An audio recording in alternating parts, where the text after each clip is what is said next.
event is Foray. This is our second event, and we're so glad to have y'all here. I would like to mention and thank Lunarium and all of its owners and all of its staff for having us here because they're amazing, and for this wonderfully inclusive space. I also wanted to kind of touch upon what we are.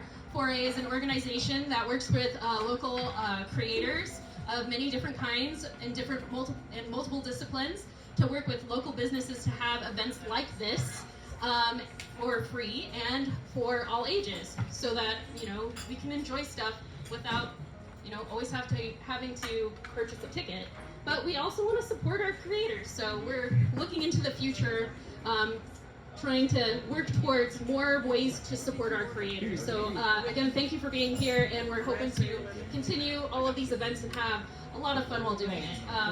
But to start things off, sorry, let me awkwardly look through my phone. I also wanted to say, as you're enjoying this event, if there is something that you're like, oh my gosh, that hits, that is an amazing poem or line, please snap. I mean, like, or snap, clap, act like you're alive. That's great, please. If you notice someone stumbling on something, like, we have all been there. You've all been like, oh gosh, this is awkward and now I'm embarrassed. Rub your hands together. Feel some solidarity. So those are just some things to kind of feel included in what you're doing. And if you enjoy that feeling, check out Broken Mike. They do that as well, and it's also a wonderful venue and event as well. So let's get this show on the road. We have Asyia Gover as our first artist. Asyia is a writer, artist, educator, and mediator. Her poetry has appeared in the multimedia collection, Sext, and anthology signs such as Love and Outrage. She has written and co-directed 3 stage plays for youth performers. She and her feline familiar, Cora, have made a home in the liminal space between Eastern and Western Washington State. Let's welcome Asyia.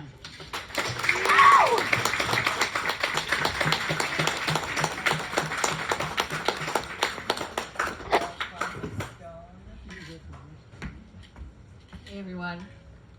Hey. Hey. Hey. Going first is a big responsibility. Oh. Anybody relate to that? Oh yeah.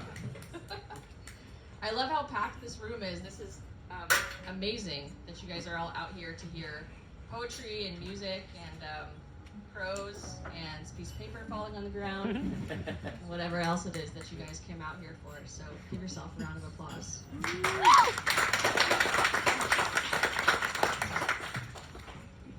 Trying to set up this prop right here. It's not going exactly the way I imagined.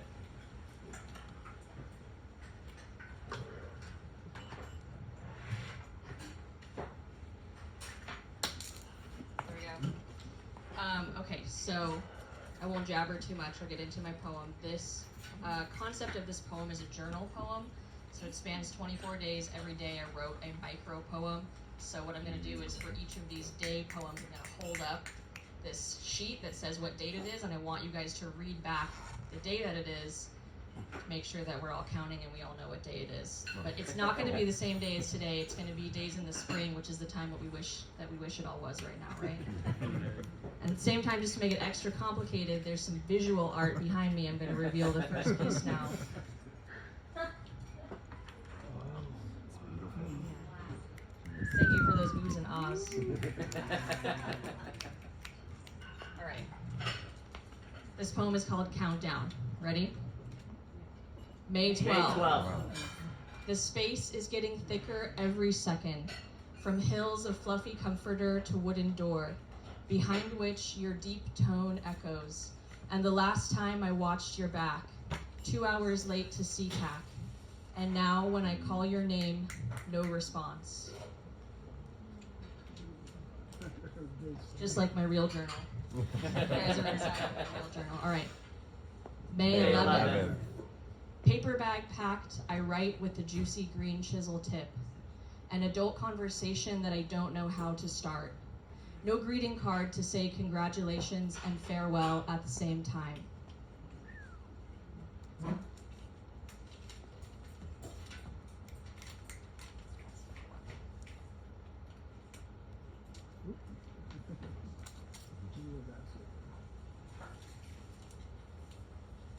May 10. May 10. Nice. You guys can count pretty good. I know you have your ways, cloves and anise, cooking in honor of the ancestors, 5 spice and ginger. Impossible to know whose embrace envelops whom.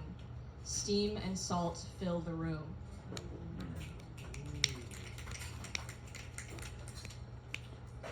May 9. All right. I will keep one underexposed photo when the space becomes too thick to cross. A reminder that these data crystallize us, carefree without the knowledge of which long look at each other would be the last.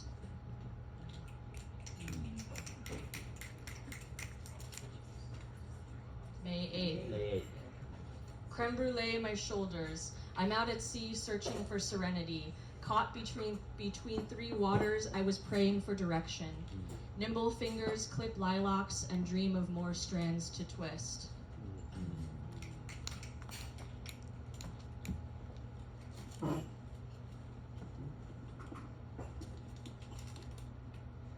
May 7th. Hot leather pressing on the gathered gold at my crown.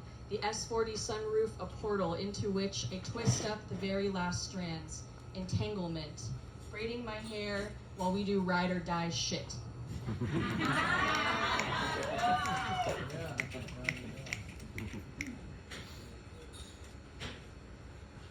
May May 6th. 6th. Nice. 1 week since the last time the world turned upside down, and a week before then too. Flame extinguished, the relief hard won, this long and dark night.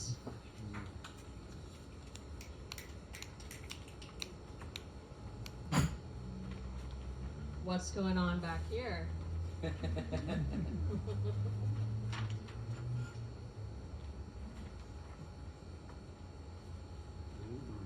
Wow. May 5th. May 5th. I am radiating that which I wish to attract. I steep lilac brew with my sorrow, assemble poetry from our silence. I've grown enough heart for us both. May 4th. Burlington streets mostly unchanged since colonization, and here, 2 lost souls with 1 bag to burn and 2 cases to beat. We're in deep now. Let me be quick to flash the plastic.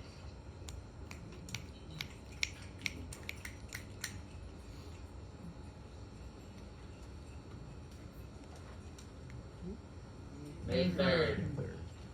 Warning signs long gone. We race to a cruel destiny, burnt at both ends. Not the worst time I'd faced an officer from the passenger seat. Silent and furious, my eyes always on your back.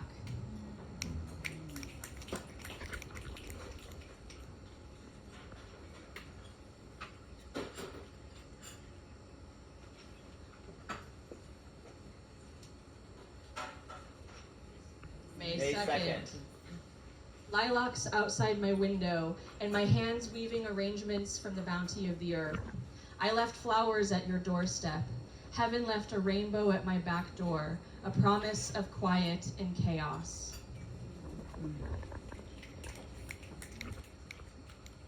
That one's just gonna live down there. May 1st. The sanctuary I wish I could share with you.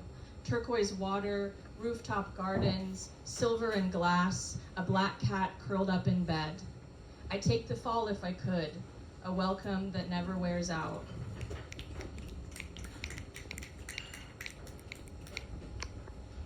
April 30th. You guys notice something? We're going backwards in time here. Trying to keep up.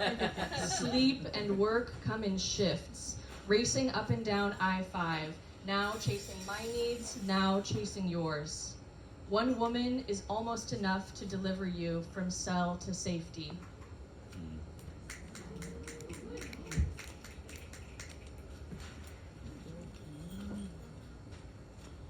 April April 29th. I see how sparks turn to embers, how a room full of gas ignites. Exchanging cursed words, cocksure, burnt at both ends when the red and blue body snatchers arrive.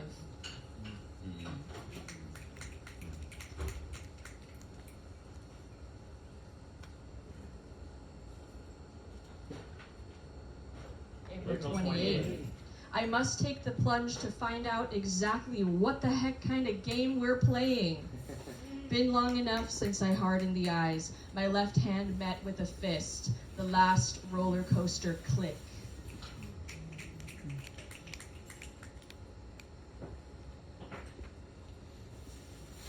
April 27th. Time revolves around me now. So attuned to my own needs that no force disrupts the power from my solar plexus, rebounding endlessly in my shell. 1 second eternity.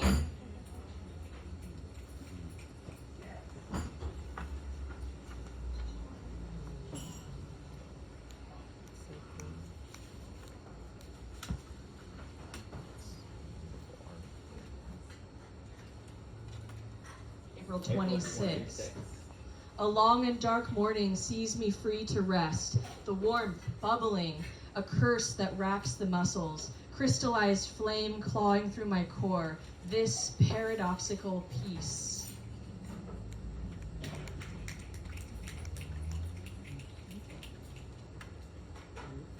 April 25th. The closest I can get to memories of exhilaration, Highway 542 before sunrise. Trees along the road wear spring green moss, a fur coat against the cold, the long and dark night.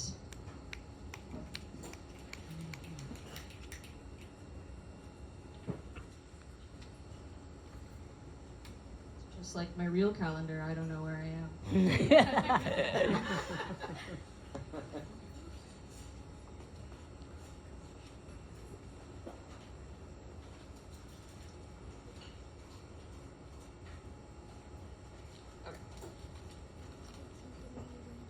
April 24th. My left hand across the table, neatly drops the keys, leads the way to the door that had been opened for me. Let their ears close in fear to the rowdy wind, stormy mid-morning of my life.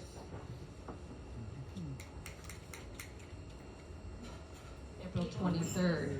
It's my turn to spit back out the poison, externalize how sick it feels to know my word is worthless. A power no one has learned to control. It breaks the glass of illusion, clatters the teeth.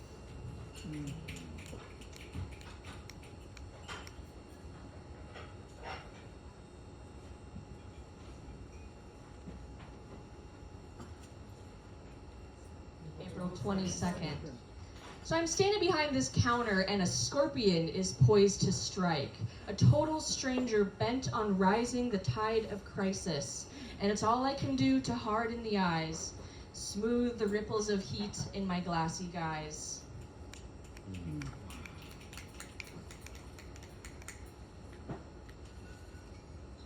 April 21st. Awareness of the option to wake up from the dream usually comes after the zenith of disaster, but the fog is not lifting, reality going nowhere, the ancestors' anger still growing.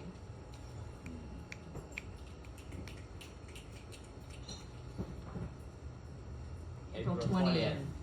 No sun quite as blinding as the gold corona behind your back, as I blink to be sure that I really see you, beyond my garden fence, across the counter where my call meets your response.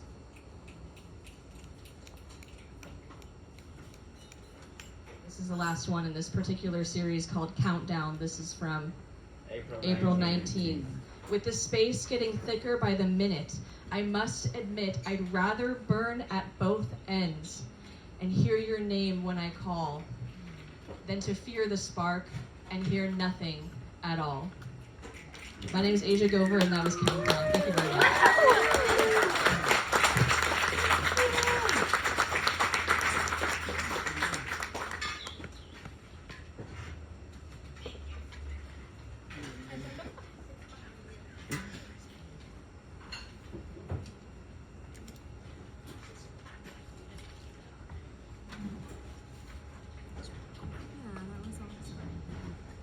All right, let's hear it for Asyia, everybody. Oh my goodness. So awesome. Thank you again for being here. If you arrived after Sarah, co-host of Foray, introduced the event, this is Foray. for the arts. And we are all about performance. We're all about small business. Please shop at Lunarium, grab some amazing baked goods, some tea, settle in, and our next performer is now Brandon T. Sullivan, who is a poet, a writer, an editor, a barista, a husband, and a father. With over 2 decades of writing experience across a variety of disciplines, genres, and topics, Brandon enjoys using spoken word to analyze morality, culture, faith, love, romance, and relationships. He's published 3 books of poetry on Amazon and is working on a 4th. Everybody, welcome Brandon.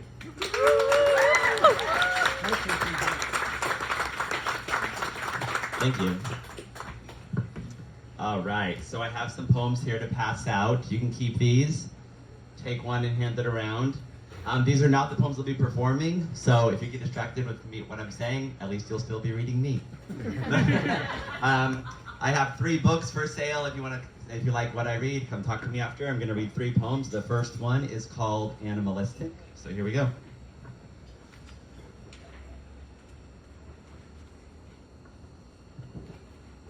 This is from my book, Love and Toxic Waste.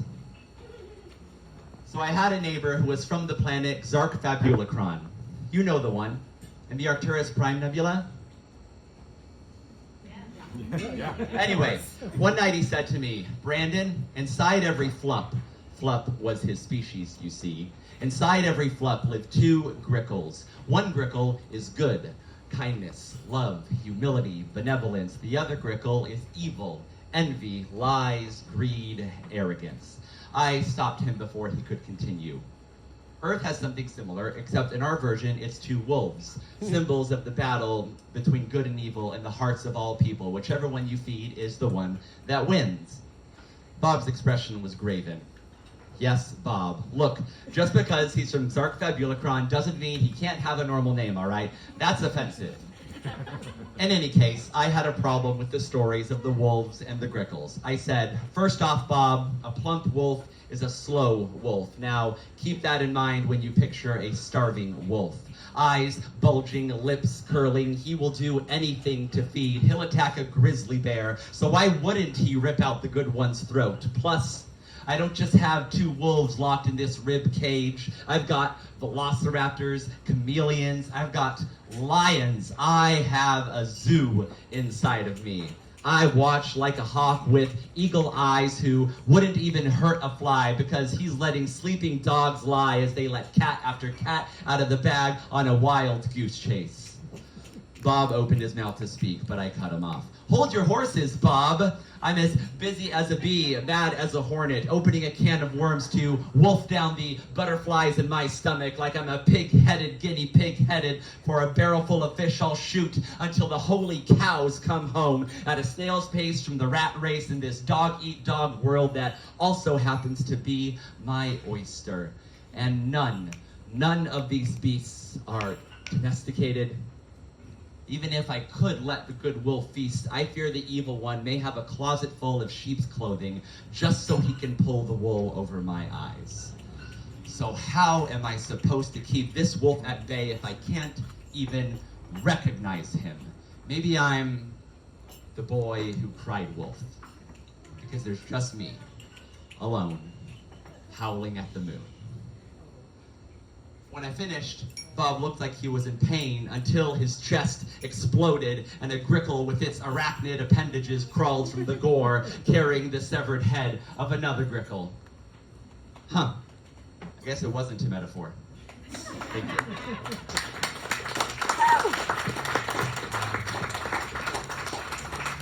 All right. These next 2 are not in any of my books, but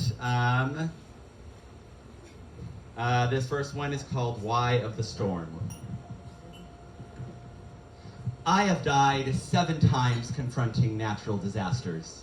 Once it was a hurricane, feet planted in the beach's sand. I demanded answers from an ocean colliding cold and warm harpies in a colossal casserole of atmospheric qualities. Of course, by the time the tide peeled the skin off of my bones, I had no answer. Dissatisfied, I then allowed a flash flood's octopus waves to curl their liquid tentacles all about my hide. Call it optimism or call it suicide. I died a second time, throat full of equal parts water and questions. From water to the heat of a forest fire's flickering choir, I brought my accusations until my flesh became a funeral pyre. The no of the inferno, crackling bright and cheery, so much like a cackling eulogy, as avalanche, tsunami, and earthquake wrote my 4th, 5th, and 6th obituary.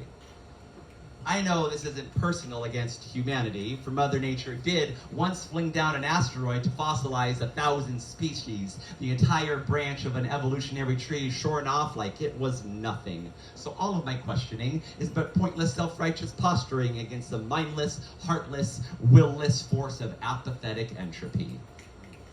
Unless there is a will, someone who could but will not stop all this madness, in which case, you'll excuse the expression, what the hell?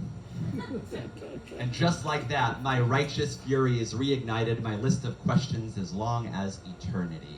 Why is it that I can accept that all the howling voices of the elements have no answer for me, but when presented with the idea that the universe is governed not by the chimera of chaos and inevitability, but a mind which refuses to answer me, who stood back unabashedly while my brother took his own life, why then does my blood boil effervescently?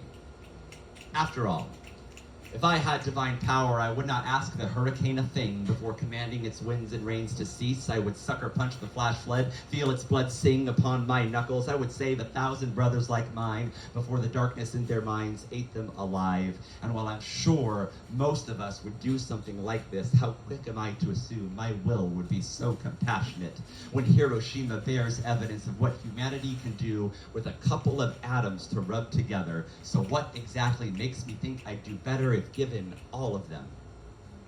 The 7th and final time I died, it was confronting God. As death's flaming liquid tentacles enveloped my frame, the only reply is simple, why? Why does God owe me any more than a storm does? There is so much more comfort in a galaxy governed by dice, as long as I don't have to live in one ruled by a mind so completely unlike mine. Thank you. So, March 5th will be 8 years sober for me. Yeah! And poetry was a big thing that got me through it. Open mics here in Spokane, I came here all the time back then. And so this is, I wrote this recently. It's called Duplex. The duplex assaulted me as I parked in front. Memories barked at me as I disembarked and stared at stark proof that ghosts are real. I was here to see my friend who, years before we ever met, bought this place for the purposes of fixing it up as a rental property, and now lived in one half of it as he renovated the other side. No idea that it was here that I died, where suicide by crack pipe cracked wide shut my dark eyes. 7 years later and stone cold sober, step with me into this home's throat where fuzzy pink foam insulation tonsils mark the passage of time. As tonight my friend tries to make it livable, while on the other side of that wall, my soul boils in a tiny glass bowl as I suck in smoke that will come to own me, in the same spot that a family now eats dinner, where the only thing wafting to the ceiling are prayers and not weed, cigarette, heroin, or meth-choked air. We used to laugh at circadian rhythms in that basement world between dusk and dawn where so many of us had forgotten how to yawn. But now children sleep under a ceiling as big as the sky, knowing that for them their mother would die, while I once lined up lines with a 16-year-old girl dating a 28-year-old guy who would brag about how mature she was for her age. As directly above us, her own mother gave away her flesh to men hungry for power for the low, low price of a tiny white ball of powder. But now, I have a daughter, and I wonder how quickly I would kill someone like me who fed her this life ruiner called crystal methamphetamine. She is the true jewel, more precious than any rat poison, serotonin, priorized, permanently open alchemical jet fuel. I have been entrusted with the family, while 7 years ago I participated in the slow destruction of one. The moment when I first pulled up to the duplex has curled its claws indelibly into my brain, so maybe it's not the house that is haunted. Let me try to describe that moment again. Picture the earth underneath you as a titanic palm. Walk through this resurrected house. Feel the warm breath of time and its voice. Know you have been carried, that your old life is not merely buried. It is here like a museum. You are being shown how much you have grown, but it is more than that. You are known, loved, lost in the cosmic, where you are so terrifyingly small, so horribly unimportant, yet cradled, ladled from one moment to the next like the soup your flesh is. That place speaks to me in the voice of God like a womb.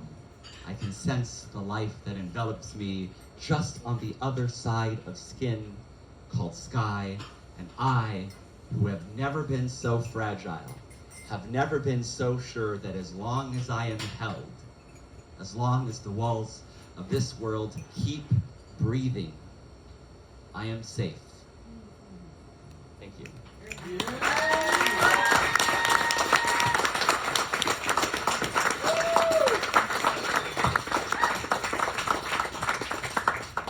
Let's give another round of applause for Brandon. That was wonderful. So, next up, something totally different. So this is, we have a comedian with us. This is Jenny Watson. Jenny Watson is a Spokane-based comedian and performer. Being a transgender performer, Jenny has worked with multiple pride groups and events to help shine a spot on LGBTQ+ issues.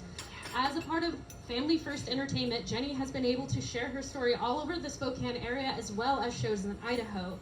To keep up with Jenny's shows and comedy, please follow her on Instagram at StandUpJennyWatson. Welcome, Jenny. Thank you very much, Sarah. So you know how everyone was like talking about some really like deep issues up here and like really getting emotional and made you actually think, yeah, this ain't that vibe now. And it's not that I can't do that. It's just it's really hard. And I don't want it to be difficult. I just got off of work to get here. I didn't want things to be difficult. I will say, I was warned beforehand that this was going to be a like an all ages kind of group, and I was like, oh sure, I could definitely handle that. Then I saw the front row. Like it'd be like obviously no issues. Please do not think you have to move. But it's like it's one thing if you guys were in the back, because I can look out to anybody. Every time I look right now, I'm gonna see you guys. How you guys doing? You're not really listening. It's fine. Yeah, you having fun? Good. Please don't listen to anything I say. I would like to not get angry parents talking to me. They don't listen to anything I say. Hey, looks like my generation has some common with the new generation. Great. I will say, so like it was said before, my name is Jenny Watson. I'm a transgender comedian here out of Spokane. But I don't do this for a living. Mainly because you need to be funny to do that.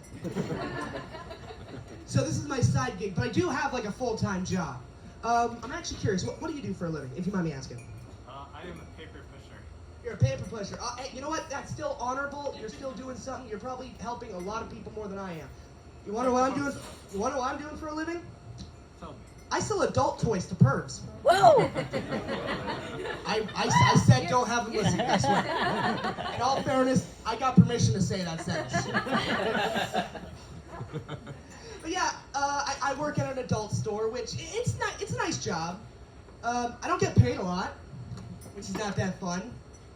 And that really isn't the biggest issue for me. It's just I see what billionaires do with their money, and that just ticks me off. Not because of like a political thing. I'm not like if you're burning the Amazon, I don't care. I'm not there. I mean, as a joke, I care about the Amazon.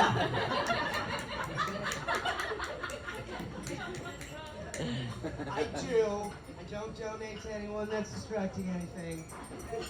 Not just donating to destructing things. That was English right there. Would you believe that English was my major?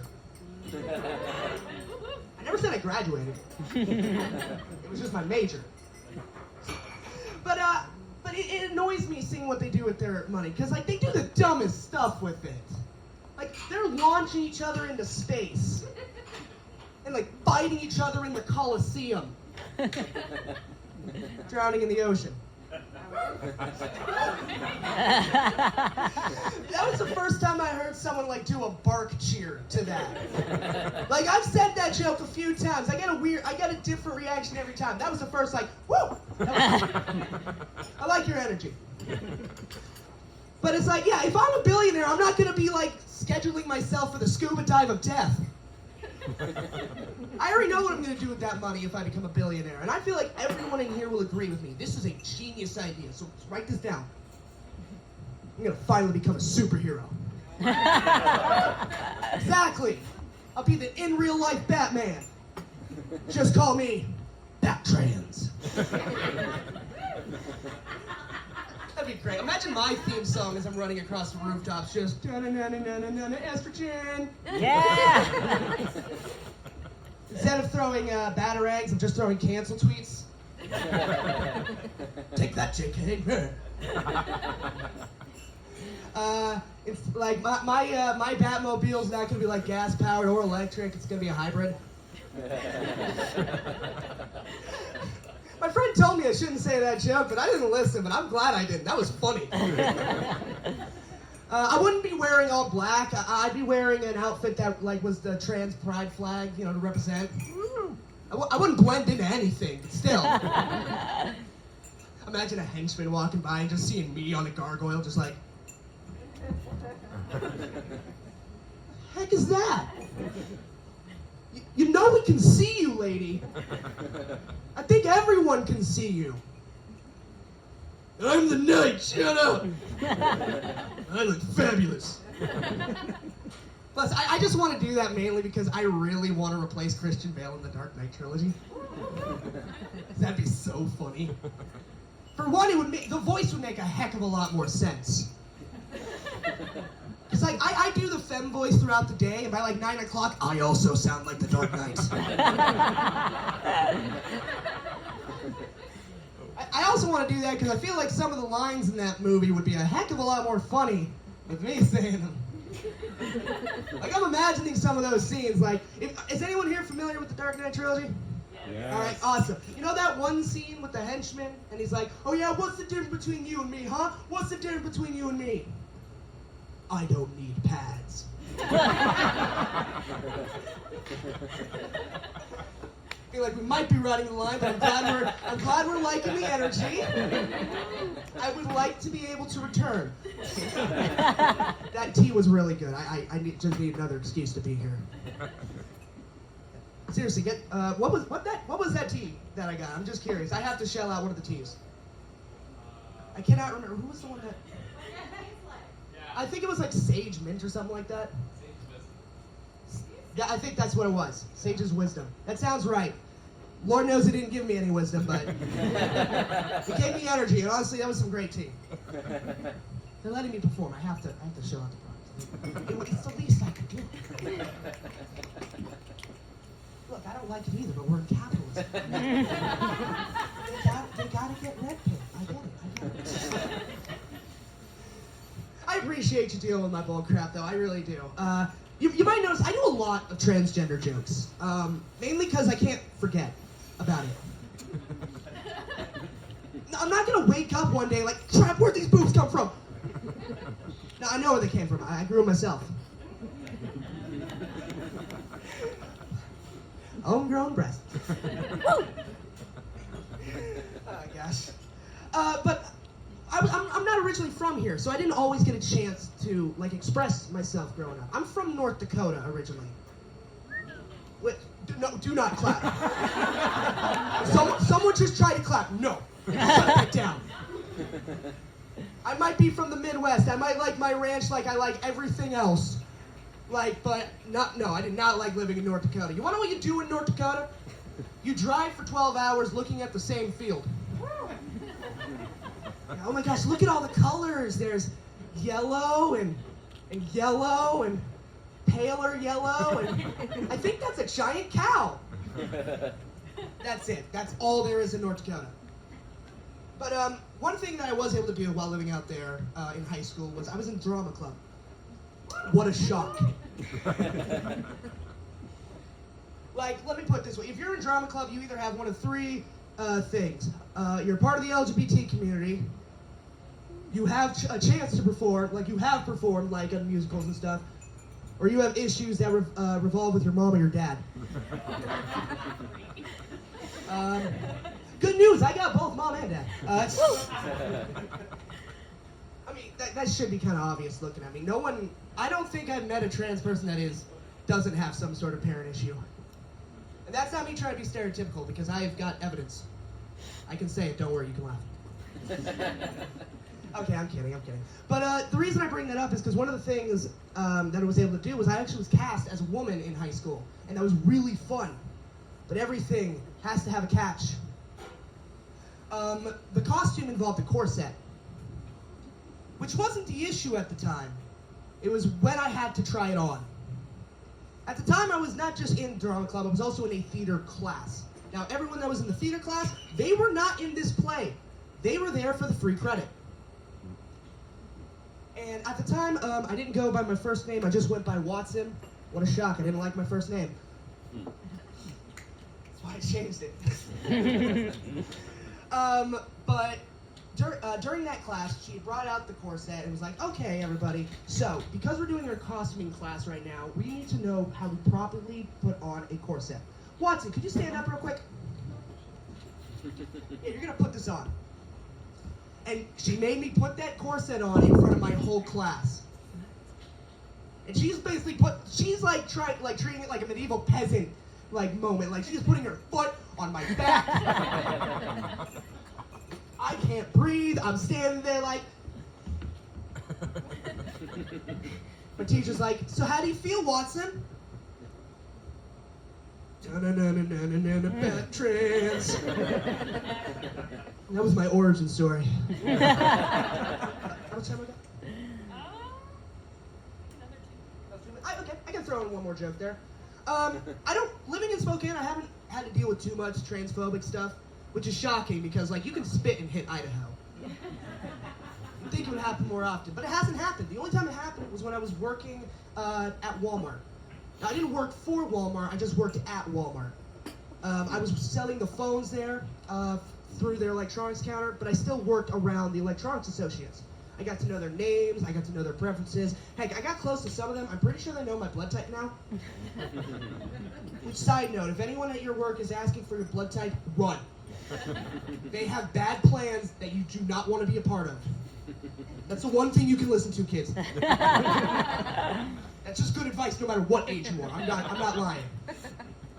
But either way, I got to really know these people so well. They felt like my coworkers, which is why it really hurt when I found out that one of them had been referring to me as it behind my back. See, that's a proper reaction. I said that in Idaho and I got crickets. Then again, I don't know how I got in Idaho. I don't have a car. The people that need I just was like literally in my room, just like, oh, whiskey and coke, and where the heck am I? I don't drink his alcohol anymore. But either way, I tried to look at the positive side of it, you know. Like, I tried to figure out why he would call me that. And I know the first reaction is, you know, he's a jerk. But I was like, oh my gosh, he's just confused. He thinks I'm some sort of transgender Pennywise. In fact, I gave myself a new nickname. I'm Jennywise now. And I gotta admit, like, outside of the transphobia or not, you have to admit, it would be really freaky if you were walking home and you just see me peeking out from under the sewer. Just all of a sudden you're walking by and it's like, hiya, Georgie. That got their attention. Don't worry, there won't be nightmares. I see you hanging out with your friends. I smell tea, Georgie. Well, you can come down to my sewer. I got lots of tea. We'll steep it, we'll drink it, and get real mellow. We all get mellow down here, Georgie. And that is how I lure straight guys in my sewer. Thank you so much for giving me this opportunity. You guys have a great rest of your night.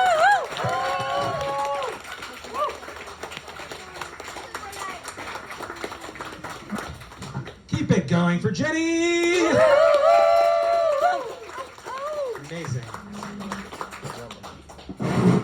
Next up, we have a special presentation. Does anyone notice some art, visual art displayed in the back area of the cafe? Well, you're going to learn about it. And the Print and Publishing Center of Spokane. I don't know who exactly will be talking. Amy! Everybody out, welcome Amy to talk about this amazing work here.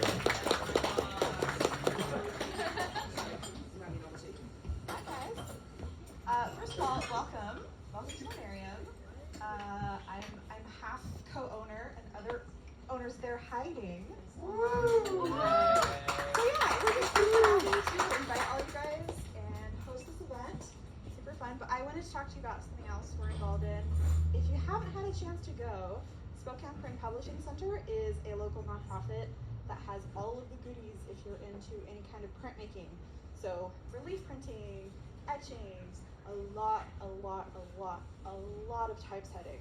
So if I have any writers in the group, looking at a few people that look like writers to me, we have so many types, and we have some classes to either set your own poem in a broadside or make little books. Looking at some people here, but we really just want to offer a creative space to kind of make something that's a little bit fading in art style to have a really analog experience with printing words, printing letters, and really bringing meaning to something very industrial and to turn it into something completely artistic. So, as you can see in the gallery right now is work from Sally Lancaster, who's one of our members, and she did all those monoprints herself with some really big type that we have at the print shop. That is not the biggest type we have. I think the biggest letter we have is about yay big. So we would love to have you guys come around and see, check us out. On the Instagrams, we are Spokane Print. What? Like this? Is that better? No. Rude. But yeah, on the Instagrams, we're Spokane Print, and we'd just love to have you guys come visit and take a peek, bring your crazy, wacky projects, and take a couple classes and have some fun. Maybe you will have your own gallery show here at Lunarium. No. But yeah, guys, anyways, thanks for listening to the spiel. I hope you're having fun. We're having fun. Does anybody need anything? Does everyone have tea? I can't quite be sure. But yeah, let us know if you guys need anything, flag us down, and enjoy the show. I'm so happy you're here. Thank you so much, Amy. So, actually, this is the perfect time because we are taking a 15-minute break. We're setting up our merch up here on the merch chimney. So if you have something that you're interested in wanting to purchase, check it out. Get some more tea, get some goodies. As things, because some people are coming and going, maybe y'all can get like extra seats now, and thank you all for being here. The other thing I wanted to mention as well is we're going to be doing another event next month, and at this moment we're loosely saying it's going to be March 9th.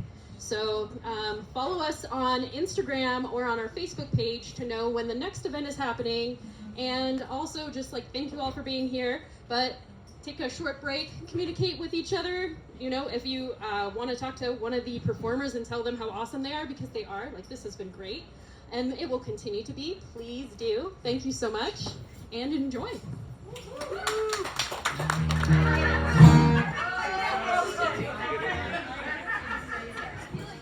Hey everybody, welcome back to Foray, Part 2.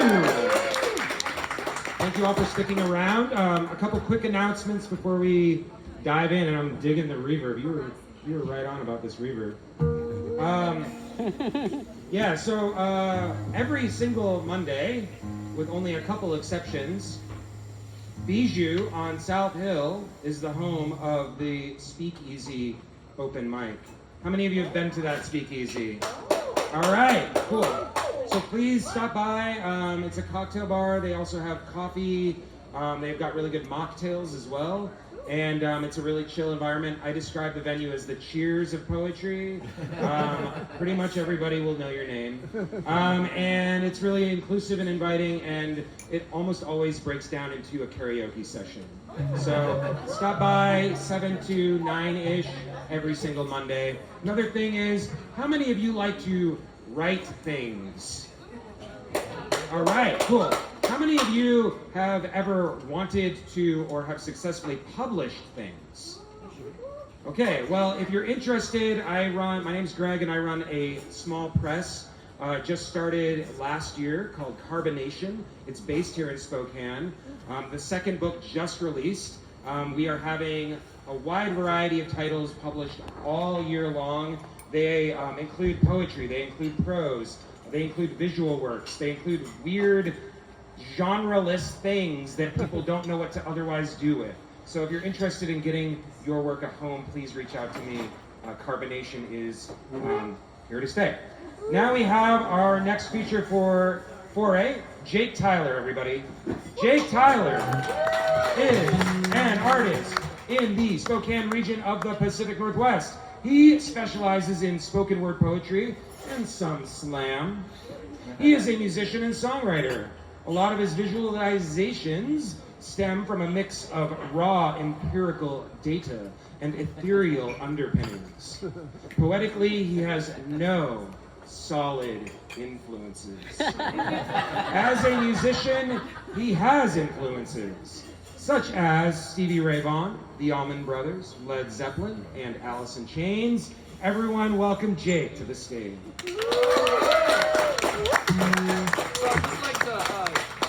I'm just going to tune this guitar for a second. This is called tuning.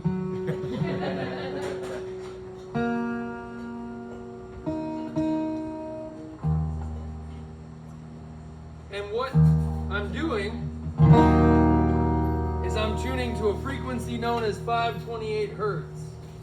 And I want to share that with you here. So I'm tuning to this frequency known as 528 hertz, and it's a healing frequency. It combines sacred geometry and mathematics. And so what it does is it creates it's music theory, but with sacred geometric structures in the musical patterns. And what this tone does in my studies as an alchemical water scientist, kind of, not scientist, but close. And, haphazard rock and roll. But what it does is it essentially purifies water. I've seen it change water, and it's said that, and they've used it before, for changing they've changed water bodies using this frequency over a period of time. And so what that does is it's really important for me as a musical sort of scientist or maybe just entrepreneur or something like that. But it's really important because it shapes crystalline structures of water as well as crystalline structures of crystals, like ones you would buy at the rock store. So what I'd like to do starting out is just to do one poem, and that is, it's called Linguistic Expression. Or no, it's called Linguistic Web. And I'd like to share that poem with you, and then we'll start into some music. So this is a poem I wrote. It's all about using words to affect and create emotion and create connection and create really everything. Words are magic. And what you cast and what you speak really has a direct effect on how people perceive you and how your connections are based. So without further ado, I'd like to share with you that now. It's called Linguistic Web. This linguistic web, an internal optimist that sits in suspense. What happens next? Signing backs of checks. What seems hard, but with the simplest of steps. A world of words in a word wide web. All these artistic, mystical perspectives, combining the physical and castles of crystallized mist. A shiny strip of curling ice dripping as we enter the room, the hot breath steaming the sides, condensation steaming in lines. The linguistic web, that which can unite or untie a scene from gray to green. I just stay in between the lines, between the worlds, a fantastical mind without a foothold in life. Between the physical world and the astral plane, between the war of the world and the actual space in the astral plane. And we have the power to travel, fly in from the west wing, and unravel halfway in between. A crackle and spark in words that repeat, a rhythm and a timbre that is unseen, that is underneath. Into places that feel like a dream or a quality that is real and unique. A linguistic web, a linguistic expression, a language embedded to get us out of our heads and into the mist. To go further than the physical, a sprinkle and a trickle of mystical perspectives that create a sense of distance. It creates a weight to a space barely dense. And words can wallow in the obscene, the obtuse of the unused. Thought beams that work to be unglued and torn loose. Lines that crisscross and flow. Words that open the mind and open the soul. They paint a scene as a way to release. They can repeat. They can reinvent life. They can circumvent time. For this, there is a brilliance to be had. There is something new. There is something special. There is something new. Another shade of blue, another shade of red. Moving you into your thoughts instead. It's important to wield words. We hold the power and we reveal the worth. We channel the movement of letters into words, into order, into four corners. And what can fit in the four corners? What can fit in the four quarters of the page? Paragraphs and borders in the space. Endless levels to unravel. A linguistic web of passion.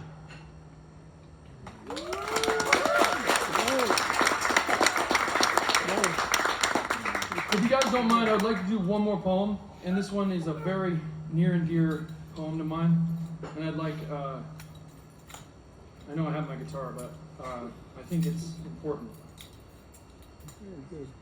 So, I hope you guys enjoy.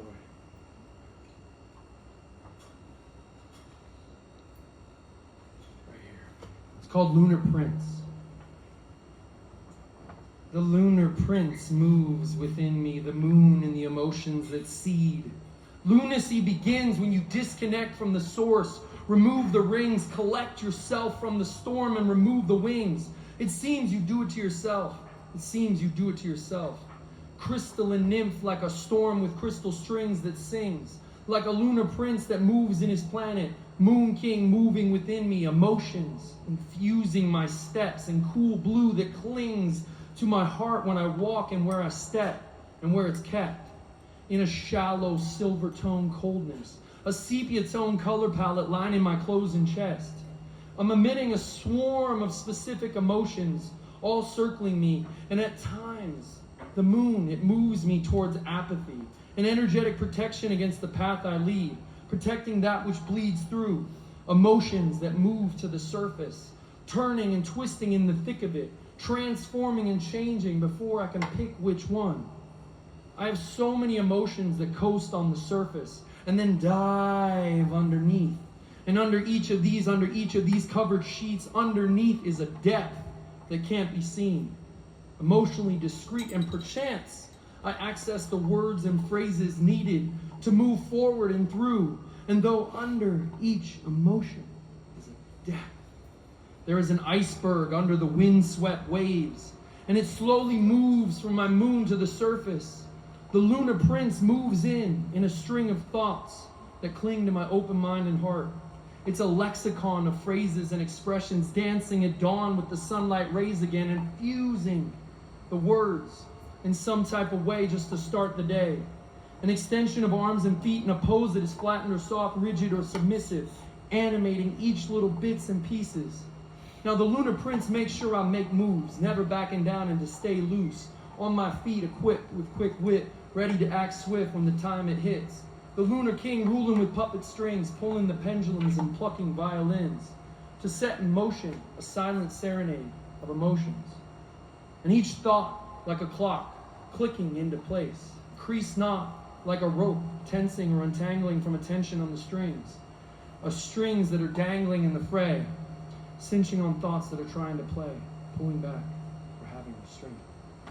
Now a lunar prince or a moon king moves as a momentous energy moves in. The tides pulling me in my mind, where you figure out who is foe and who is kin, who rubs you raw and who nurtures your soft, smooth skin, where skins harden as you grew thin, and for a short time only to experience the change moving in.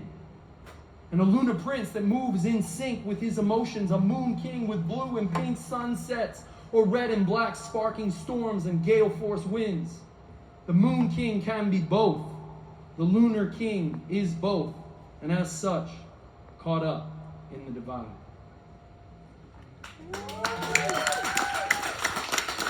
Thank you guys.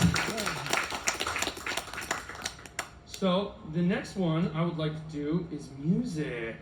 Let's see if we can get some. Let's get some tone out of here.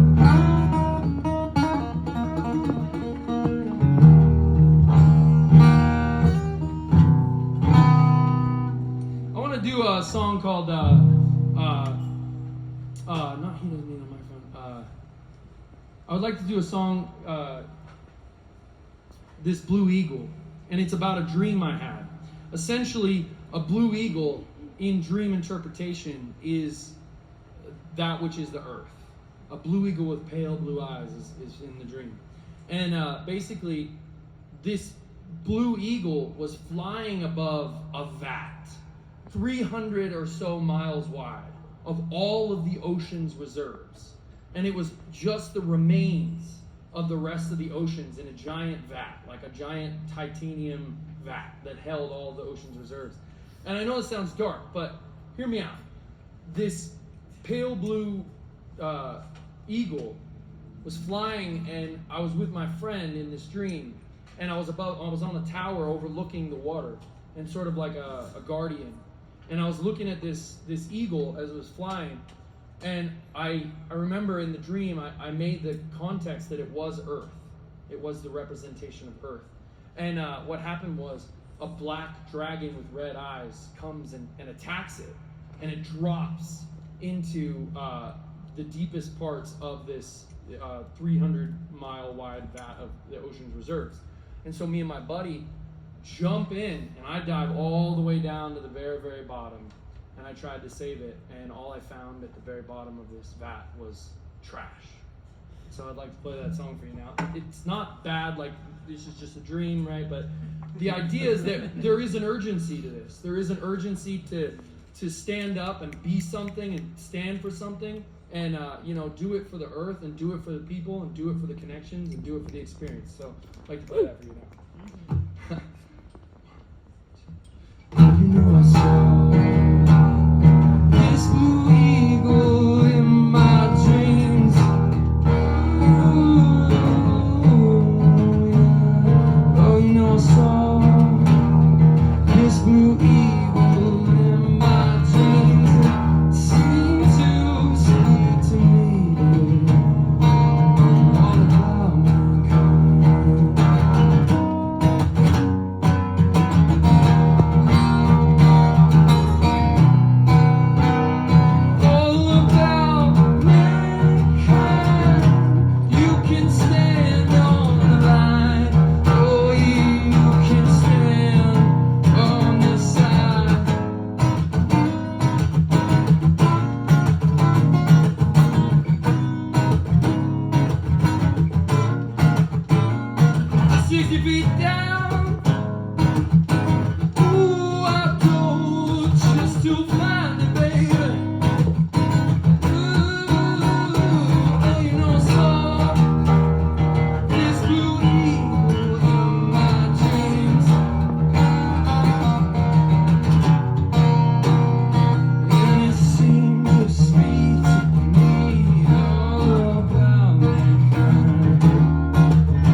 of old, garbage and bones and a throne of trash and debris and a haze. It's a haze, it's a haze that made it hard to see. Urgency was left in me to find this pale blue eyes of this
to understand. You're amazing. Put down yourself. Thank you. All right, so next one I would like to play is but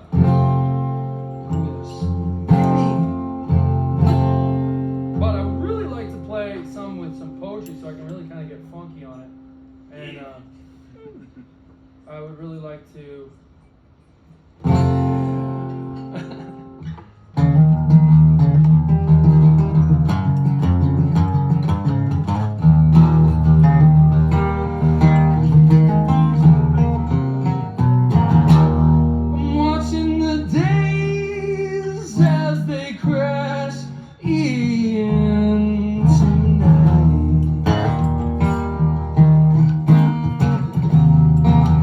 In the waves that they crash, and I'm mystified for a while.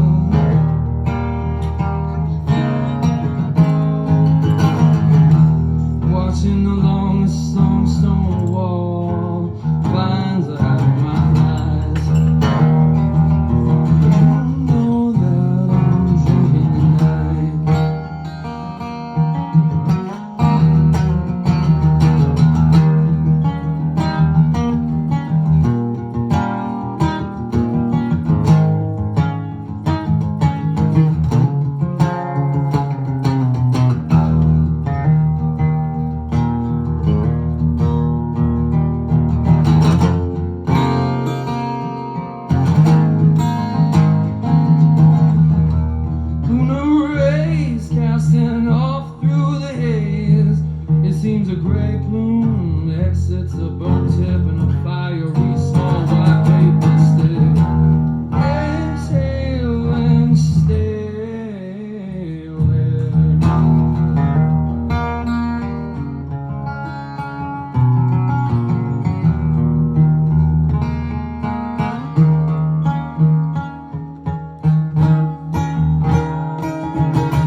circling these planets as I move my view.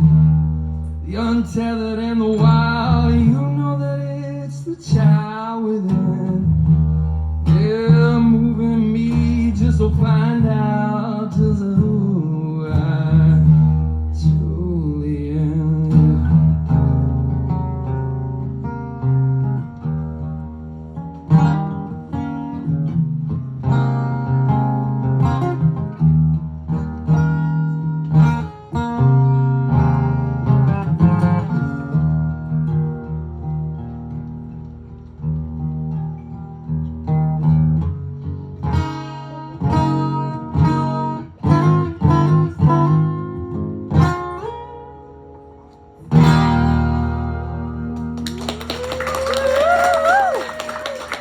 Thank you guys.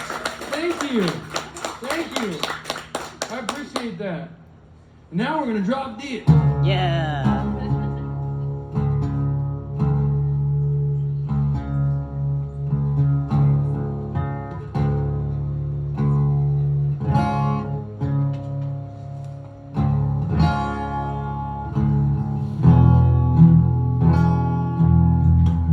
We're just gonna kind of go off into the zone. And I hope you guys enjoy. My eyes are caught in the still light, staring into this open flame. Candlelight flickers, baby. Oh, and she slides my hand. My eyes are caught in still full of light.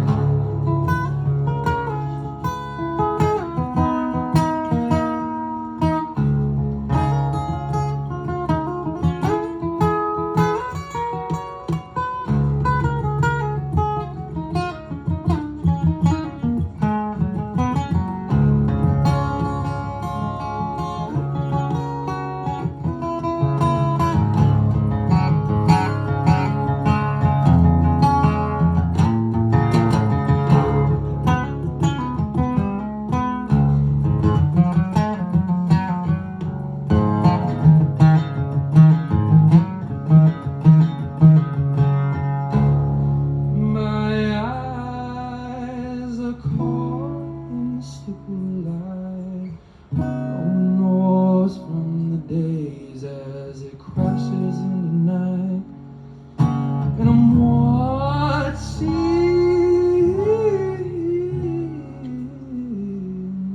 these candlelights flicker. I'm just dancing with the rhythm and the pain. Or am I just dancing with the rhythm and the pain? Each dance sparkle and faint, blue hues and cerulean hues.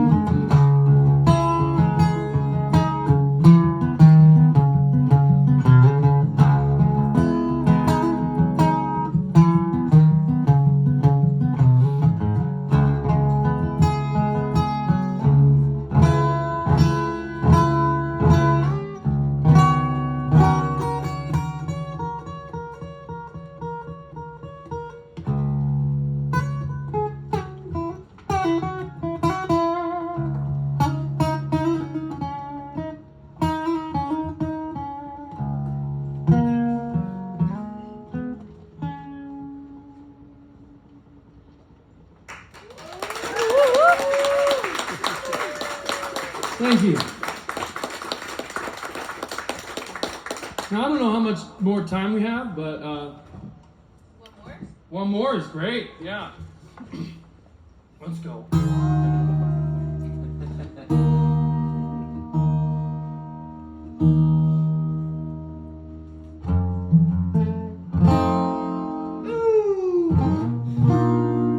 So I will do this, but first, I knew I was a little bit off. is a very healing frequency. I know I'm playing it in rock fashion, but this tone turns the tides of all the planets, and I play individually based on my planets. So, I'd like to play Hoppin' on the Honey Train, and oh, that's different. Hoppin', not Hopi. Hoppin' on the Honey Train. We're gonna do it in this E flat standard. I know you guys don't use your theory, but we're gonna try it. So I'm gonna get a little vocal reference.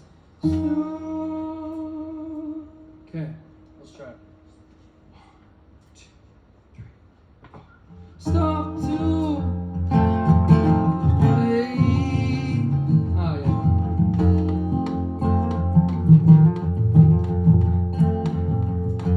Hopping on this honey train.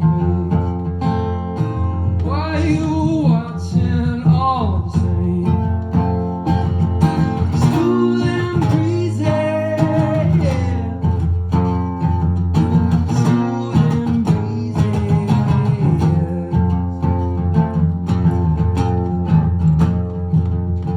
Hopping on this honey train. Hopping on this honey train.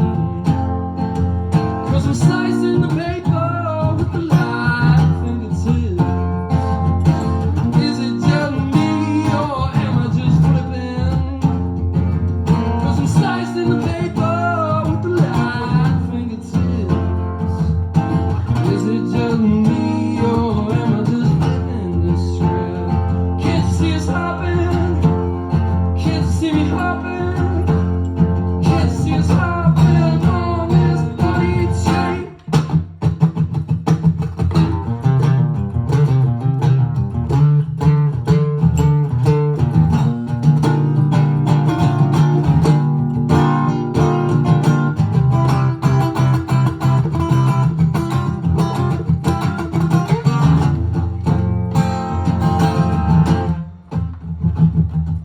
Smooth and breezy, slicing all those people as we move with an each revolution, greeting each town with a ready rolling honey train. 'Cause I'm slicing the paper with a light fingertips. Ooh, can you set me right, baby?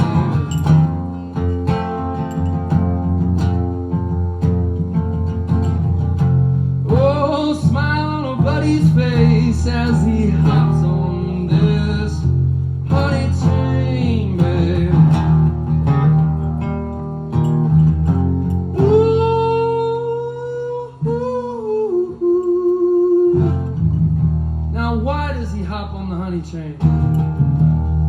'Cause it's like life has caused such strains on the human brain. I guess that's why we hop on this honey train, yeah.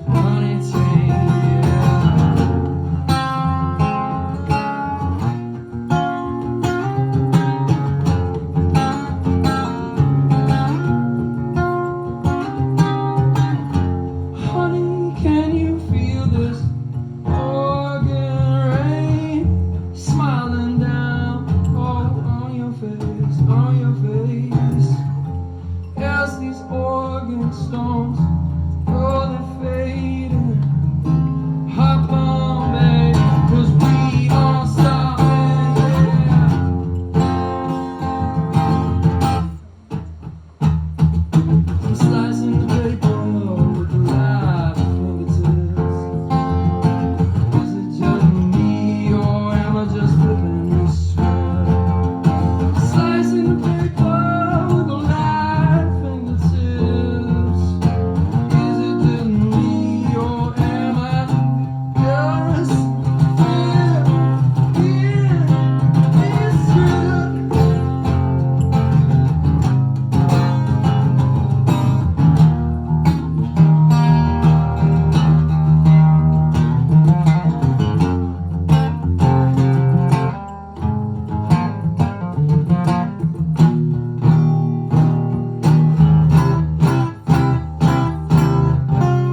Watch as this honeycomb creep laughs from the answers it screams. Yes, indeed, we reveal in this frequency sequences of patterns that are scattered and mattered in the branches. Oh, the only ones that mattered are the uses. Yeah.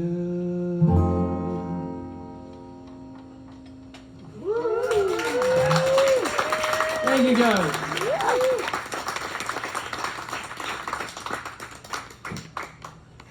Thank you. Thank you so much. Yeah, I just wanted to say one more thing. That is, I used to be in a band, and oh, don't worry, we were just as haphazard, but we really sounded succinct, And being a solo act is a challenge in and of itself, especially when you don't have like a metronome in your ear and you're just listening and feeling the vibe and the crowd of the people and the connections and like just the energy transference. And so, a long time ago, even when I would get on like bigger stages, it would freak me out. Like my legs would be shaking. My legs would always be like shaking, just going nuts. But now I feel finally settled in that department, and I hope that was sort of transcended into the audience, because for me, confidence is key to relax. Because I don't know, I felt like today and tonight I relaxed, and I hope you guys were, rock, but not too much.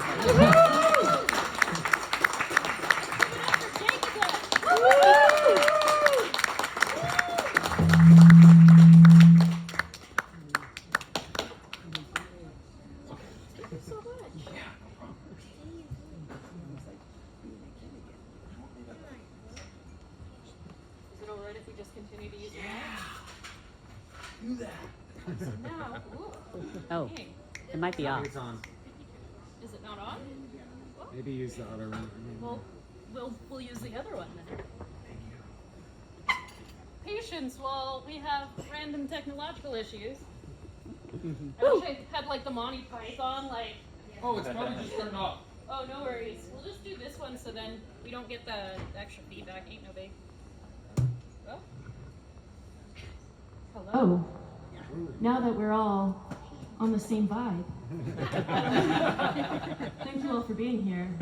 I feel like we need to okay, this is probably weird. I'm also a theater kid. Well, more of a choir kid. So if anyone, I feel like after that, we're all just like, I'm chill, but I kind of want to hear some noise. So can I have everyone just do a little I don't know, shout? Just to get some of your wiggles out? I don't know, Yes! Okay, there you go. Thank you. I just wanted to see if everyone was still alive. I'm also still alive. Okay, cool beans. Thank you all for being here. I just was I need to wake up. I was in the chill zone. Thank you so much for putting me there, Jake. Tranced out. I transcended. So our next performer here is going to be JT Greathouse. JT Greathouse is the BFA nominated author of the Pact and Pattern trilogy, The Hand of the Sun King, The Garden of Empire, and The Pattern of the World. In addition to writing, he has been a student in Beijing, an ESL instructor in Taipei, right? Okay. A bookseller, and a high school English teacher. His short fiction has appeared often as Jeremy A. T. Grotenhouse? Yeah! Winning this. I need a gold star. And the Beneath Ceaseless Skies podcast, IGMS, and elsewhere. Welcome, JT Greathouse.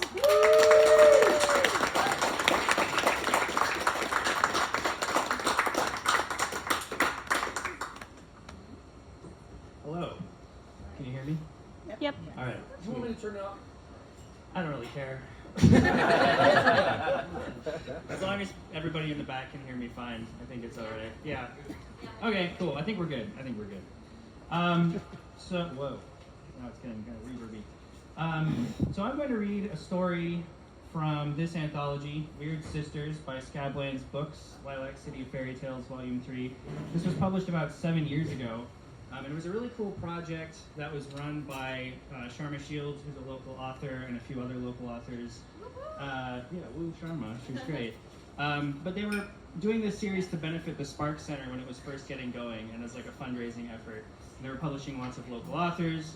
And so I saw the anthology call for this and had an idea for a story about weird sisters and decided to write it. And they published it, which was great because I was a tiny baby author at the time and had only had a couple of things published.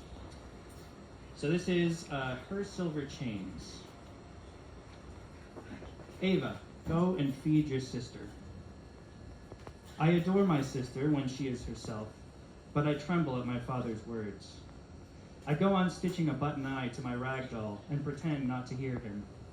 The scrape of his whetstone on the wood axe ceases. He is wondering, I know, how much longer until my time comes.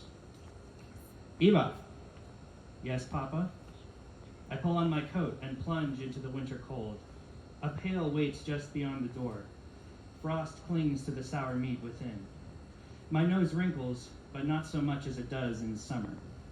My sister will eat anything. A path of footprints leads from our cottage to the keeping room, a squat building of mortared stone. The pines cast long shadows in the light of a full moon, and the snow glitters. An owl cries. A branch cracks somewhere in the woods. I shiver against the brittle cold and quicken my pace. I stop beside the heavy door. My hand hovers by the latch, and I think of the promise we made, but I hear her stir within. She smells me. Her chain rattles, her breath is heavy, and her probing claw scrapes stone. I slop her frigid meal into the feeding chute. A low growl rumbles, and then the tear and gnash of her eating. I dash back to the house, the pail banging against my thigh. Don't slam the door, my father mutters. Yes, Papa, I say, trying to still my panting breaths and pounding heart. I return to my place before the fire, try to sew with trembling fingers, and in my mind repeat my private scripture. Never me. Never me. Our village is cursed, my father said, to quiet my weeping. My sister's cries rang in my ears. The sight of her haunted me, silver collar already clamped around her neck, clawing at the door frame, thrashing in my father's arms. Since the time of my grandfather's grandfather, and even before, it has to be done. She would have killed us. He stepped toward me. I shied away from him, sucked air through gritted teeth. You are too young to understand, he sighed, then went to his chair and packed his pipe. A breath of smoke curled around him, and I thought of the dragons in my grandmother's stories, the ones she had told before she died. Would a night come to break my sister's chains? It happens to all the girls, he said, staring at the wall. Deep shadows darkened his eyes. He sat slumped and weary, as though his struggle with my sister had drained all his strength. From the time they first bleed to their first child, all the girls. He pinched the bridge of his nose. If only your mother were still alive. I was 4 years old, too young to understand him, but old enough to hate him for the collar, for my sister's scrabbling hands, her pleading cries. It'll happen to you, too, he said. Best get used to the idea. I balled my fists and shook my head. No, never me. My sister has a suitor, Georg, the cobbler's son.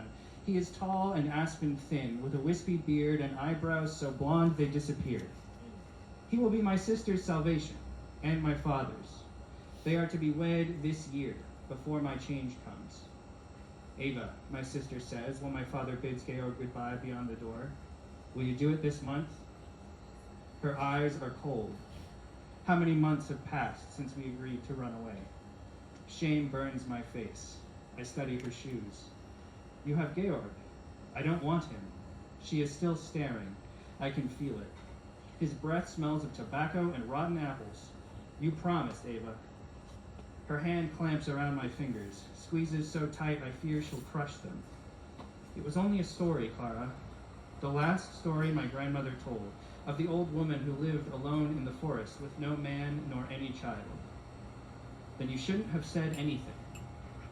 Why don't you just run, I say, before the change happens?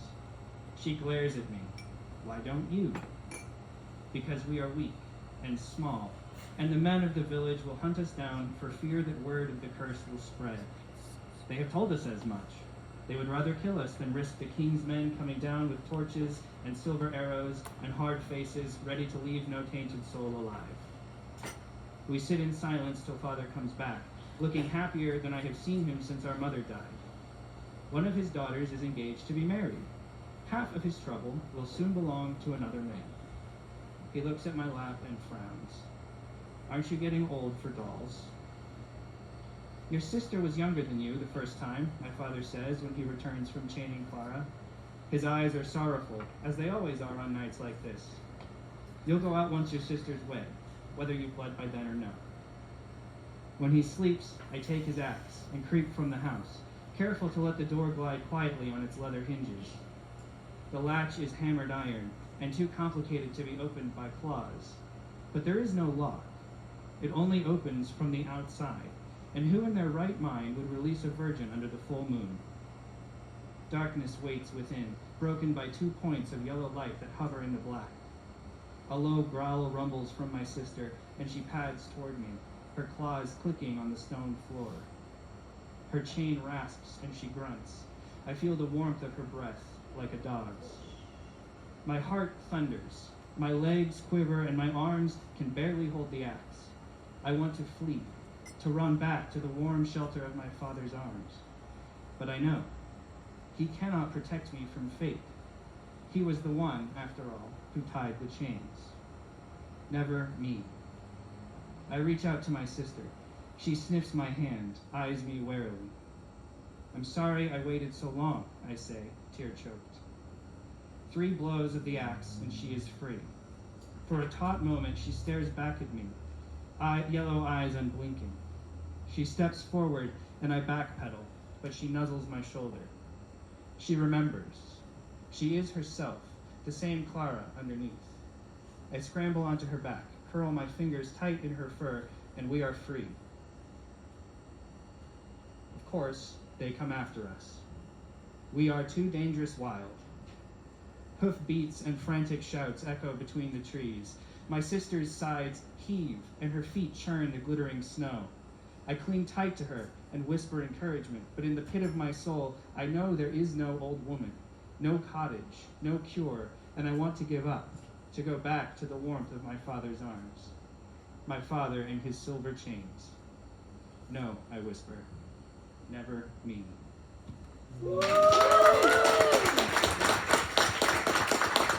Thank you. So that's very different from my novels, which are epic fantasy. But if you like what you heard, the first and second books of the trilogy are available here. My wife has a square. You can take your money if you want to buy one. They're $15.99. And Auntie's Bookstore also has all my books. So thank you very much.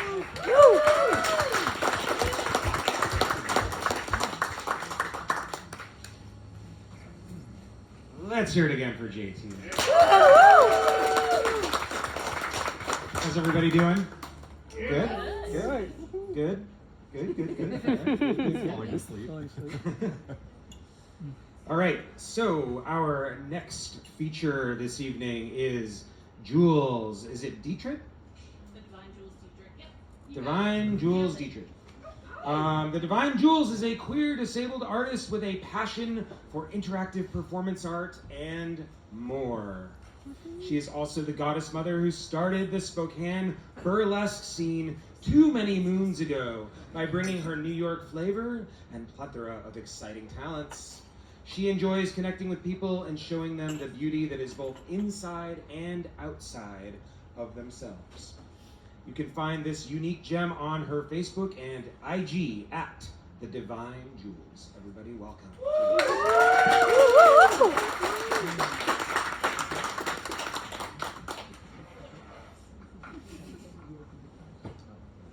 Sorry, steal my chair, whoever chair this was. Just hopefully don't need a chair, but might need it.